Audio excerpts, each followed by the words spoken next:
They call it the goddess of harvest, but in the language of the mountains, it means the goddess who takes, Annapurna. The deadliest mountain on earth. You don't conquer her, you survive her, if she allows it. Compartments of the Himalayas, far from any road or rescue, rises a peak shrouded in mist and myth. 8,091 meters high, yet not the tallest, but higher than the limits of reason.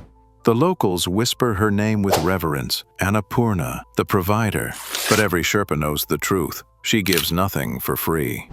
Since the first expedition set foot here, more than 1 out of every 3 climbers has never come back. On this mountain, success means survival. Failure means disappearance. In 1950, 4 men looked at a blank spot on the map and decided to write their names there. Maurice Herzog, Louis Lachenal, and 2 others became the first to reach the summit of an 8,000-meter peak. But when they came back, they were no longer the same men. They'd left fingers, toes, and pieces of themselves frozen somewhere on those slopes. Annapurna had given them glory and taken everything else. Every climber who comes here says the same thing. Before you ever touch her slopes, you feel like she's watching. The wind shifts direction when you breathe. The snow moves under your feet like something alive. Annapurna doesn't roar like K2. She whispers, and when she does, she decides who stays and who leaves. Annapurna's death rate once reached 38%. No other 8,000-meter mountain comes close. The routes are pure traps, invisible crevasses, avalanches that fall without warning, ice walls that collapse from silence. Even helicopters avoid her face.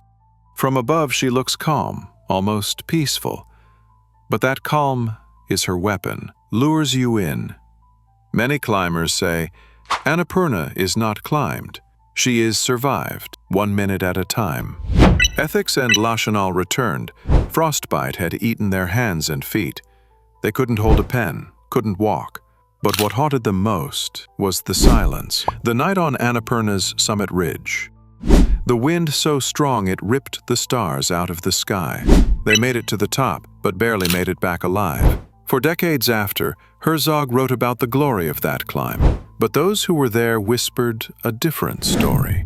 A story about pain, betrayal, and madness in the death zone.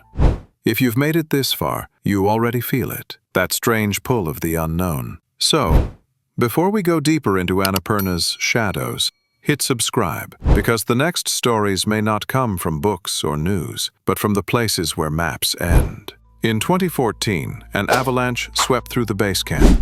43 people were caught, guides, trekkers, porters, crushed under tons of snow in seconds. Survivors said it was like the mountain exhaled and buried them alive. One Sherpa said, "We could hear the screams, but the mountain didn't echo them back."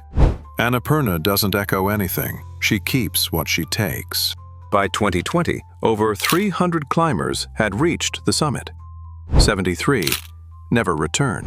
Statistically, that's a success rate of only 76%. But emotionally, it's near zero. Because every climber who survived shows the same thing afterward. You don't leave Annapurna behind. She follows you home. Frostbitten fingers, insomnia, hallucinations. Physical wounds heal, but what Annapurna takes is deeper. The belief that you were ever in control. When climbers talk about Annapurna, they don't describe a mountain, they describe a presence. You don't climb Annapurna, one said. You enter her. The moment you step onto her glaciers, the wind changes. Every creak, every echo, it feels like she's remembering you. That's the point being on Earth. And that's what makes her different from K2 or Everest. Those mountains challenge you. Annapurna consumes you. Climbers call her the most unpredictable being on Earth. The weather here is alive. You can start in sunlight, and within 15 minutes find yourself inside a hurricane. The clouds roll in so fast, they erase every trace of direction. At night, the cold drops below -40 degrees Celsius. Ice forms inside your lungs. The only sound you hear is the crack of distant avalanches, like a heartbeat you're not sure is yours. Herpas have a saying, Annapurna allows who she chooses. There are expeditions where the weather turns right before someone steps onto the summit ridge, as if the mountain simply said no, and when she says no, you listen, because up here, pride kills faster than altitude. In 2008, a group of 11 climbers reached the top. Only 7 came back.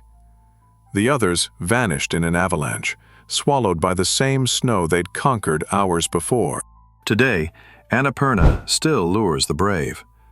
Modern gear, drones, GPS, none of it changes the odds.